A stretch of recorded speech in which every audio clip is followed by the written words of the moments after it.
Hi guys, welcome back to another video. Today is going to be a little different. I'm going to be demonstrating a book here. This is a Bernie Wrightson illustrated book written by Steve Niles. It has a collection of 3 stories that Bernie Wrightson did a little later in his life. I've kind of been getting into graphic novels lately as they're just a really good resource for drawing. That's my dog whining next to me since I started talking to someone else other than him. So anyways, I have lots of drawings I've done. I just haven't filmed the voiceovers for them and done all that stuff. So I figured it'd be kind of fun to at least showcase a book that I find inspiring. And it's maybe a little rare, a little less seen. My last video, I drew this Max drawing. Sam Keith had recently passed away, still recently, really. And so, yeah, I just thought I'd show what I've been up to lately. I did this Simpsons sort of horror themed drawing for a buddy. I need to ship it to him still. I've been, I guess, lazy in getting down to the post office. I've done this big drawing and I still need to film a video on that. I don't know if anybody even really cares about original character stuff and content stuff. But yeah, this is an original character and just scene in general. It's a little bit inspired by the Weapon X Wolverine cover by Barry Windsor Smith. It's sort of an iconic cover of him standing in front of, guessing it's a light source, and holding the female scientist up, and he looks just massive in it while she looks small, even though Wolverine's not a huge person. I've done some of these smaller drawings lately. This is a watercolor and ink. This one I did to practice my brush strokes and try and make really thin lines. This is all done with brush. And then I have some more Resident Evil type stuff. This is Victor Gideon, and I just haven't gotten far into Resident Evil lately. I bought it opening day and I've played about 7 hours. So I thought I drew this the day after I got the game, thinking I'd beat the game and be able to do a lore video, but I haven't wanted to spoil it for myself, so this has just been sitting on the back shelf. This is another zombie drawing I've done lately, which I'm certain I've showed this in a few videos now. And then this is a drawing underway, and this is an illustration that'll be for my novel. My novel has 10 chapters, and I've decided I'm going to try and do at least one key scene from each chapter and illustrate it. And so this is one of those images. So I have been doing lots of drawing, but I just haven't filmed the voiceover stuff. And lately, with the ink drawings, I've just been focusing on doing the ink work and not talking and doing it at the same time. As I don't know if I'm capable of that. Something else I was going to mention is Steve Niles. It's funny, there's sort of this bizarre overlap in horror comics. Because maybe it is not as thriving of a field as I would hope for. I happen to have a few things written by him. And then obviously I really like Bernie Wrightson's artwork. And so there's this kind of weird overlap. And the other person that I was going to bring into that fold is Clive Barker. Clive Barker had some of his short stories adapted from books of blood into graphic novels. And they are adapted by Steve Niles. And these are illustrated by Les Edwards, and they're really good. They're really good pieces of work. They are oil painted graphic novels, and it's super cool. I honestly can't believe they're not more known, sought after, highly reproduced. But maybe those will be for different videos. Today we're going to do Steve Niles and Bernie Wrightson. And so this is the Monstrous Collection. I think it's by IDW. I think this came out in 2000, well, I guess we'll see, 11 maybe? Does it say here? Yeah, 2011. Okay, so it has 3 stories in it. And I don't know if this is a spoiler or not, but these all kind of belong to the same universe, which I thought was a fairly cool tie-in. And I wished, upon finishing it, that there would have been more stories done. But of course, by this point in time, Bernie Wrightson was pretty ill. And so I don't know if there was plans for it or if it was financial decisions or what, but the first story up is Dead, She Said. Let me move this. I forgot I need to center that. Is Dead, She Said, which is kind of a noir horror story. And even on the opening page here, we can see Bernie Wrightson's just awesome brushwork, even later in life. All this detail down here.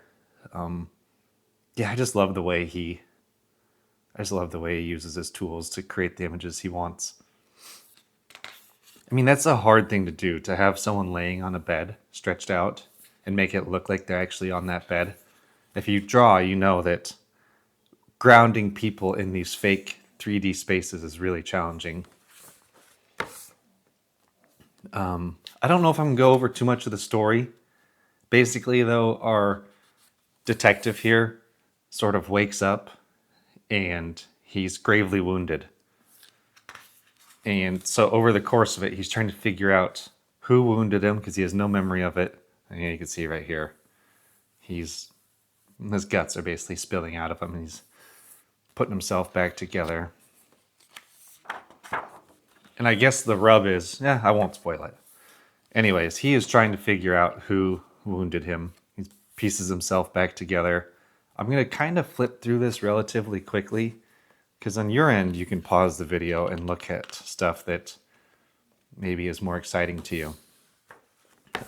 I just love the noir scenes, like the very minimal amount of lighting coming in, most of the face in shadow. Yeah, I just love that. I can imagine watching movies that have this sort of look to them. I love this feathered look right here too of the coming out of the core shadows.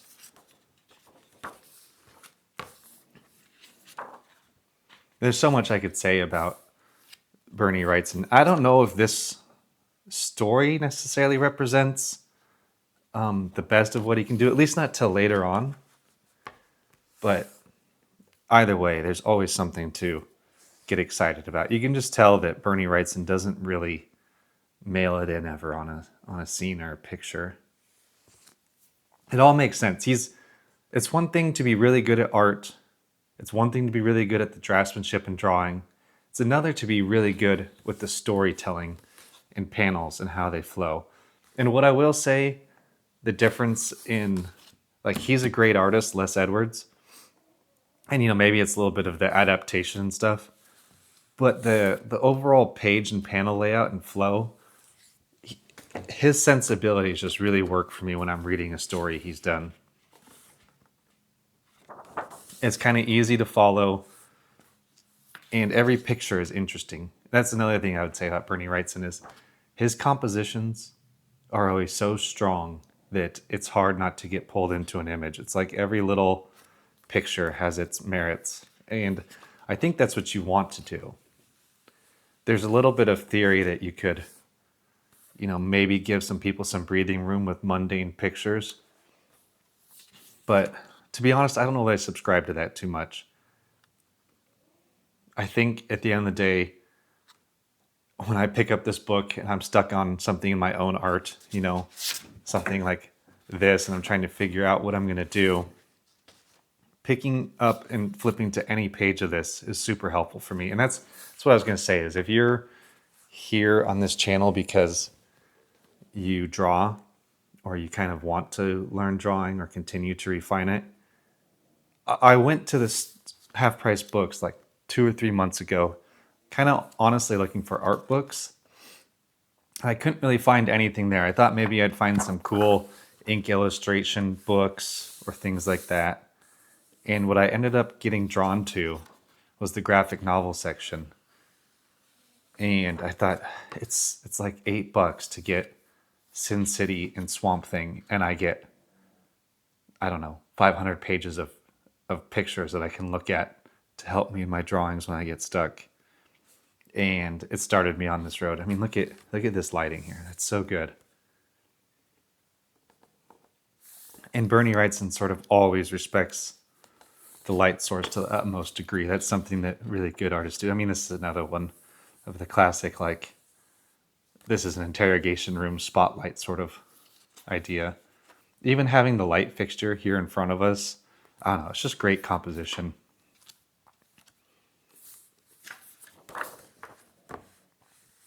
Again, more great lighting.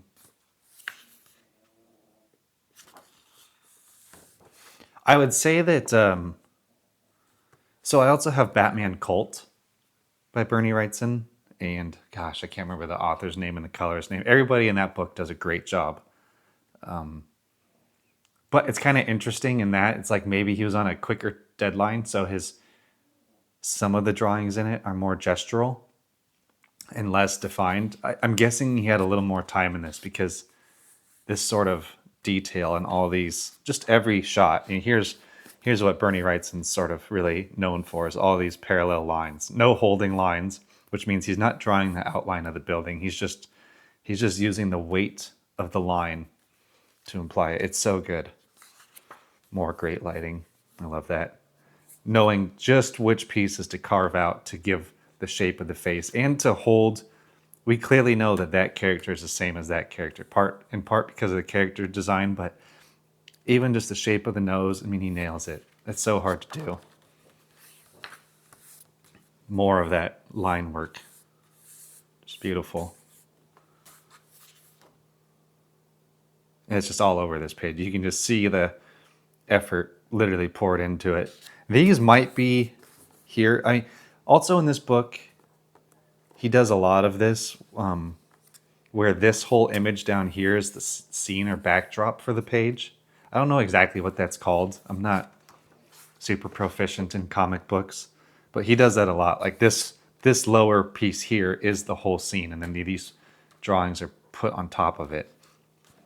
You can see the brick over here, and I don't know if he painted these in or if he kind of like took white out and just dabbed it in real fast, or even cut it with a knife. Like you can almost get the idea that this was him using a X-Acto and it kind of skipping across the page as he peeled up a little bit of black. Some cool dinosaur stuff. This book does kind of go some interesting places.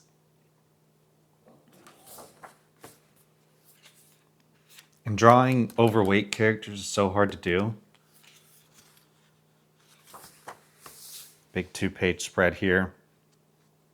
This story gets a little wacky, but it's fun. I think these are supposed to be fun horror stories. More effort. A lot more effort put in here. All this effort. And you just don't see that. I don't want to lament too much about... So like, and I really like this book, but Something is Killing the Children. The drawing effort in it is just not even comparable. And maybe that makes it easier for people to read. But there's a little something that I feel gets lost in the digital creation of comics, because it's almost more drawn in a sketched out manner, and then you just rely on the colorist to give it volume and shape. Whereas the old school way of defining all the figures, forms, whatever in a page comes from the artist putting value down, and then the colorist using this as a guide to be like, okay, underneath that line is shadow. So if her suit is, who knows what color that suit is. I don't have the colorized versions of these. But if she's wearing a blue suit, you give a highlight right above that core shadow, and then you give a dark blue beneath it. So, it's just a totally different style. I mean, gosh, look at that. I love that. This is always so hard to figure out when you're drawing. I know it looks simple here, but that this is like the art part of it. Because in theory, if this whole wall is dark here, you probably wouldn't see that the grout, if anything, the grout is set even deeper back than the bricks, so it'd be more in shadow. But inversing that gives it a little bit of life. And I love that about ink drawing, is like, you have to give some life to things in a two-tone value. And you have to make those decisions. And gosh, look at how well he's done this female face here. I really envy his ability to draw men and women. It's a challenging thing to do. And, our guy here is starting to be like literally pulling apart at the seams, kind of becoming zombified in a way. And so that's kind of a cool progression over the course of the book too, is just the disintegration of this character. And that allows Bernie Wrightson to do what he does best. Like I said, there's a sort of weird bug component to the story, giant ants. And this is kind of a fun drawing. A lot to do once again. Like, a lot of artists would just blast this all in as black. Instead, he brushed every line and then went back and probably chose to fill in areas and not. And when you look at Bernie Wrightson's Frankenstein drawings, you just know it's a guy who's not really ever going to cut corners. So that most all of it is done intentionally. This is more areas here through this core shadow of the tree branch that looks like he maybe pulled it out with a knife. I like these big black and white books, the original art books, because you can kind of see a little bit of their methodology behind what the artist has done. And he just draws everything so well, even all the little kind of tech, like. And then this is where he thrives, is drawing all these beakers, somehow making it look like glass. Who even knows? I study it a lot. I still don't know that even if I copied it, I'd be able to pull it off. This drawing is impossible. In my mind, it looks like this is a little too short, but it doesn't even matter. I mean, he's fitting the foot in here. It's just crazy. As you can see, he's being pulled apart at the seams. And yeah, this is getting pretty graphic here. So cool, though. Again, kind of impossible drawings in a way. All stitched up, sutured back together. So I do recommend reading these stories. You can get the cheaper versions. Each story, I believe, is 3 issues. This book is kind of expensive, but that's up to each individual buyer. People are selling it. Yeah, and here we go. This is a cool one. I'm actually a little surprised that he didn't give a slight shadow down here just to ground the figure. Our shadow's back there, though. And so he knows far more than I do about drawing. This is probably a compositional choice to balance the image. But in my mind, I would have been personally tempted to just give little values here to eat up this space just a little bit. That's just me, though. I always look at these when trying to draw heavy characters. So this character in my drawing on the ground here is a heavy character, and I was trying to figure out how exactly you draw that, and how do you make in ink something look kind of soft or fatty or supple. It's really challenging to do. I didn't do it well. I ended up sort of going off course. I made his cheeks pretty big here. I don't even know how much is showing up. Like I said, it's not done. But I ended up kind of just giving him, I just thought, I'll lean into the cartoonishness of it and kind of make his jaw sort of monstrous.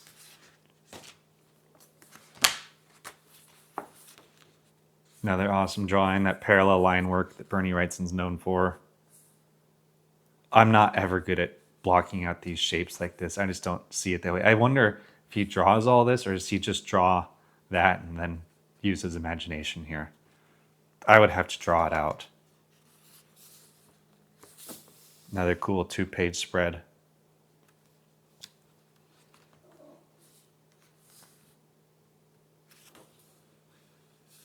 Drawing the shotgun here and then the shells.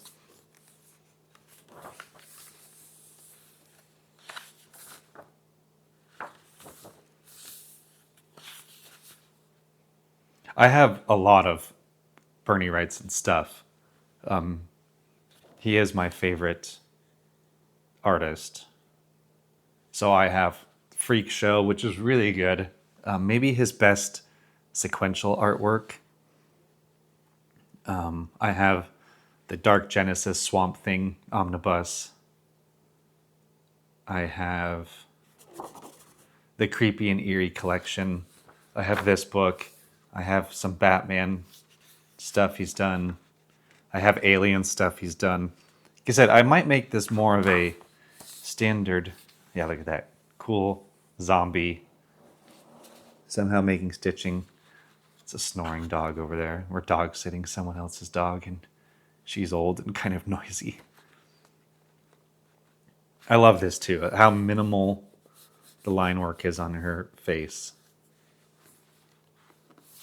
You can get so far with white space in black and white drawing, and I'm so rarely confident enough to leave something white.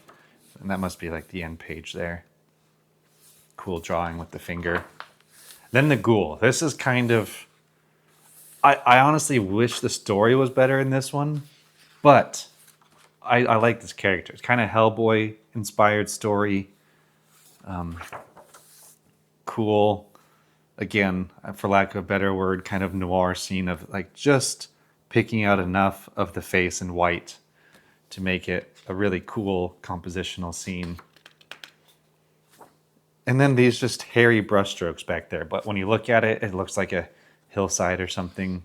You know, if you ever look too closely at art, you break the illusion. And you don't need to. That just does exactly, that's like almost painterly how that's done. Yeah, look at, I mean, more great compositions. It's just fantastic. The boots, like how we know that's a leather boot just from that, I have no idea, but it works.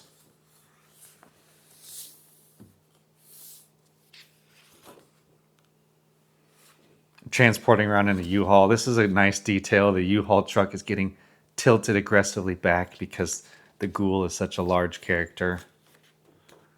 He's got his snacks here. I don't know, just having fun with the drawings. And the story, you know. It's not too self-serious. And this is kind of a Hollywood undead type story. I don't know exactly what I mean by that, but not terribly dissimilar probably from this. Which, like I said, I think this will be a semi-regular thing. This is a big book to pull through now, but I think it will be a thing that'll allow me to get more videos out and maybe once a month have a art book. The Swamp Thing omnibus is in black and white. I try and get black and white stuff when I can because, again, I mean, I also personally prefer it. I like reading the stories in it. I like seeing the art that way. I don't have anything against color, but this just shows off the compositional quality and tonal range of the artist. And that is what I'm here for as a medium in comics. More great. I mean, I love this right here. Look at the sort of beat up skin of his, this is his upper mouth here.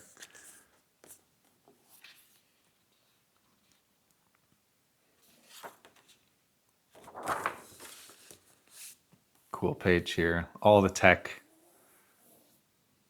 Great fabric folds. All of it. Just so good. Again, as I think as an amateur artist, we'd be so tempted to not leave any of this out because we wouldn't think of that as realistic, even though it is realistic. Like, I just had to process it through a two value drawing that, yes, there would be a little rim light on these things after the core shadow. And in our mind, I mean, you could gray it out. You could do that. But I don't know. I think it's more interesting. And what he's done here is more interesting to gray it out towards the light and then let this hard define edges. It's just, there's a lot to learn in that of how clear the image reads.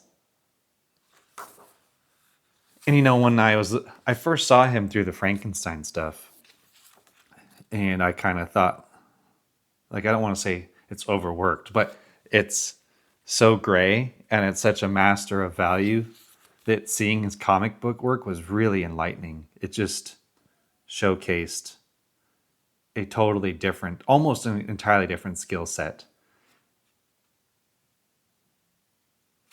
It showcased almost more of a structure skill set in how to place blacks.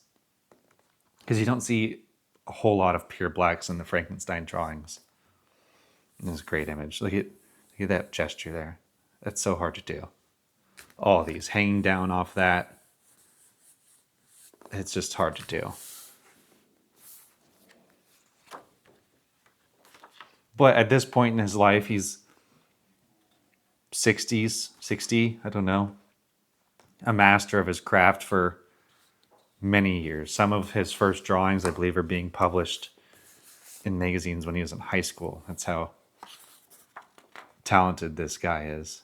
And by talented, obviously it means extremely hardworking and doesn't really let up. I just think that's so apparent in the way he illustrates. Is there's not corners being cut. Like I said, this is where stuff ties in. So this was our detective as we saw him at the end of the previous book. And here he is now. I mean, that's great.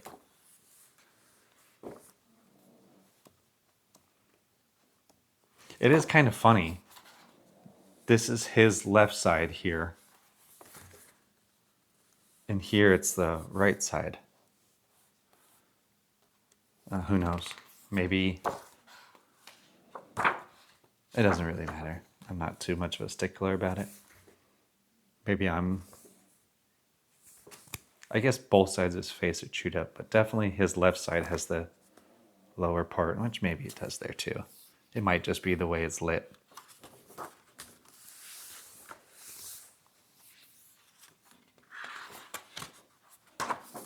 Another great scenery. And it's not often he commits to cross-hatching. It's kind of rare to see. I heard him say once before that he kind of considers cross-hatching to be ugly, which I personally agree with as well. I think you can get a lot out of core shadows and parallel lines and the thicknesses. More great drawings. I think that's so much to do there. And again, that sort of page style where the whole image is that, and then these are laid on top of it. Well, I don't actually know how you draw this. I'm guessing this is actually all one page, and he drew it all. Maybe, removed these areas and drew it. I don't know though. It's a lot of work to do.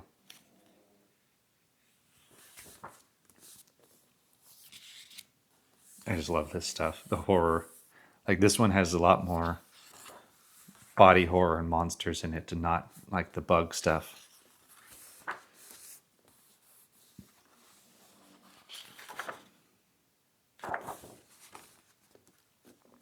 So here's where all of our characters are starting to come together by the end of the book.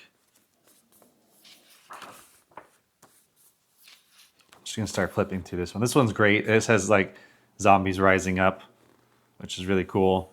This sort of techie character who's kind of like a ghost Tesla / Ghostbuster person, a whiz.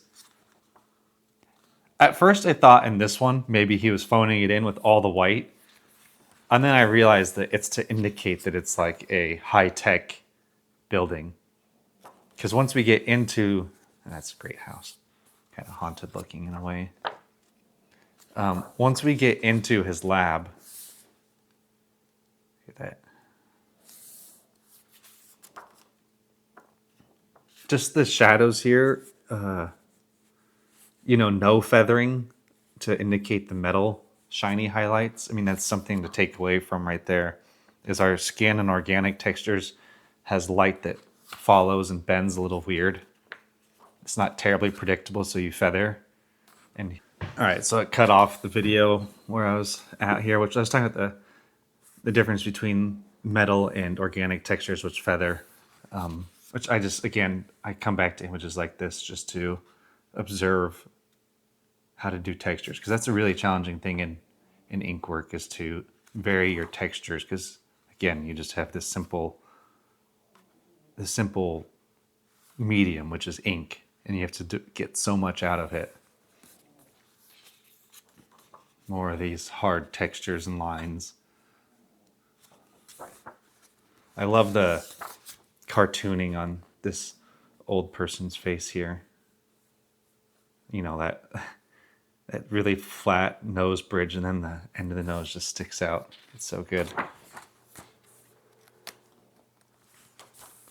And here the boy genius is trying to create like a Tesla tower, basically. Yeah, look at that.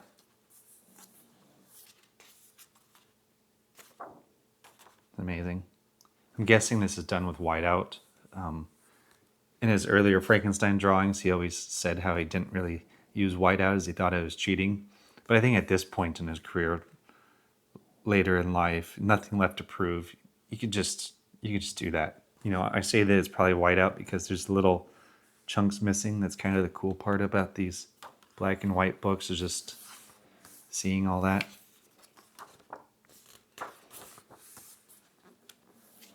Nice suit here. I love the retro sci-fi vibe of this story.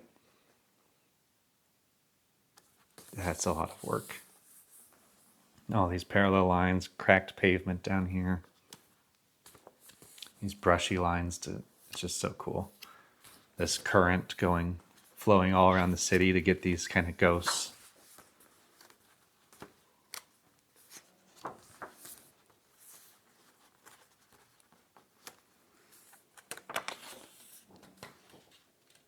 It's great too, the shadow shape, and again what he chose to carve out.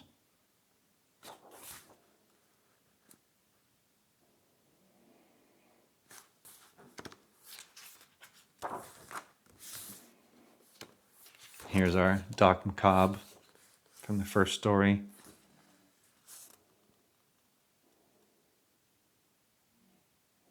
I don't know, there's still just so much effort poured into it. It's just hard not to respect him as an artist, even if you don't care for the story or something.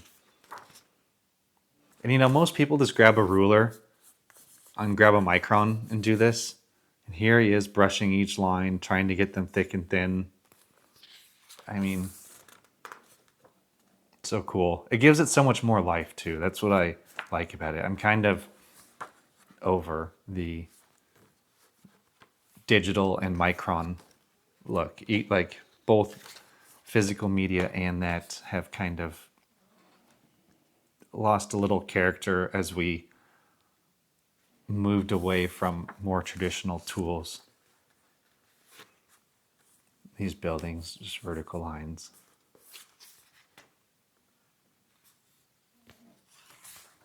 It's just, yeah, it's just fantastic.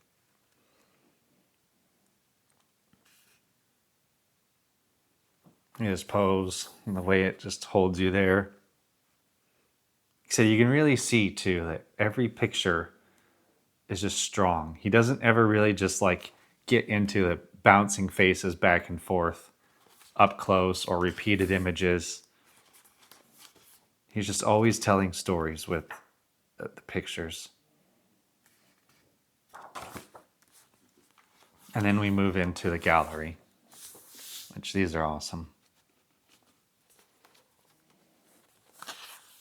I don't know if these were covers for the individual issues.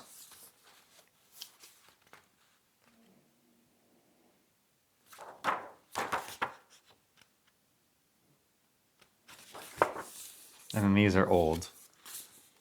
So 1970. I think he was like 22 here. I think this is a muck monster from the Muck Monster story, maybe, or something like that. Maybe it wasn't even used in it. I have that in the other collection.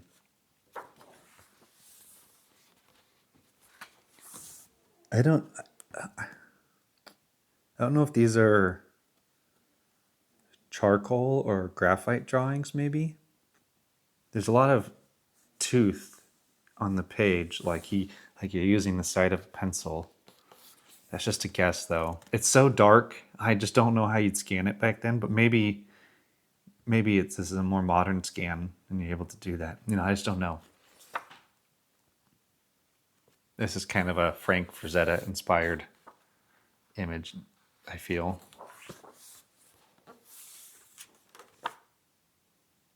I mean, this is a pencil drawing. Someone vaulting over a giant snapping turtle. I believe when he was going to do the Frankenstein stuff, and I'm not sure if that's what this is, I think he was going to kind of do a Boris Karloff type Frankenstein. And so I don't know. I guess this is sequential art though, so maybe maybe that wasn't work for the Frankenstein stuff, like preliminary work. I love that shadow though, that he just commits to doing that all in black, and you just know it's not even something that you necessarily notice until you devote a little more attention to it. You just see what he wants you to see, it's just good. Master of composition. And of course, shadows. If you're going to be a good horror artist, you have to be great with shadows.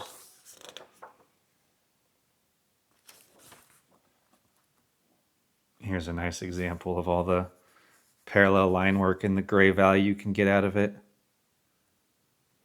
There's something interesting that happens too. I don't know about scanning because I don't have a scanner, but when you do all this parallel line work here and you process it, like take a photo, it ends up, and it might even be this way on the camera and the recording, it ends up being a little grayer than it is in real life as you look at it. It's like, in my eyes right now, this is gray because it's sort of seeing, the spaces of white. But I don't know, it's like, it just kind of digitally converts. It's like a trick you're playing. I love this Martian design. These like kind of tentacle arms in a spacesuit, and then 3 fingers. It's just great. And this giant above these ships down here. Cyclops, I guess. More parallel line work, creating the gray value. This is a muck monster image, I'm pretty sure. More parallel lines. Great hair.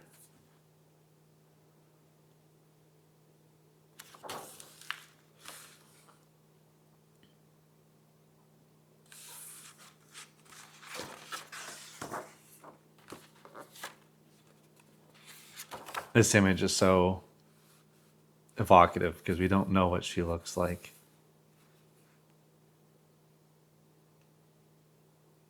And the way he did this here, where the fingers aren't even entirely separated, it's just so loose and good. I just definitely think there's something that's been lost through time as people simplified their tools. I don't think it made it better per se. I'm not trying to come down on anyone. Anyone who's doing art, I applaud the amount of effort and time it takes. But someone like him mastered many components of the process, from composition to the actual draftsmanship of it, to understanding value, to then getting good with a really challenging to use tool, and employing all those things all at once. Not to mention the storytelling aspect of pictures beyond composition and everything else we just discussed. And this sort of secret code that you have to find in the person viewing it that allows them to move from image to image and understand what's going on. Look at all that. So pretty. I don't know if it shows up as pretty in these dry brush strokes here for the moss. It's just great. I guess we'll end it on Swamp Thing though. So that is the Monstrous Collection by Bernie Wrightson and Steve Niles. If you really want it, I'm sure you can find this book on eBay. That's what I did. Actually, I think I bought it through an Amazon seller, like a private seller. So anyways, thanks for watching. Like I said, I hope to have more videos up and actually narrated in the future of my drawings. But I do want to showcase some more books. I have quite a few stuff, so maybe that'll be a fun thing to do when I'm behind the 8 ball and getting drawings posted. So thanks for watching. Hopefully you guys will check out the description for more links and stuff. I'll catch you in the next one. Peace.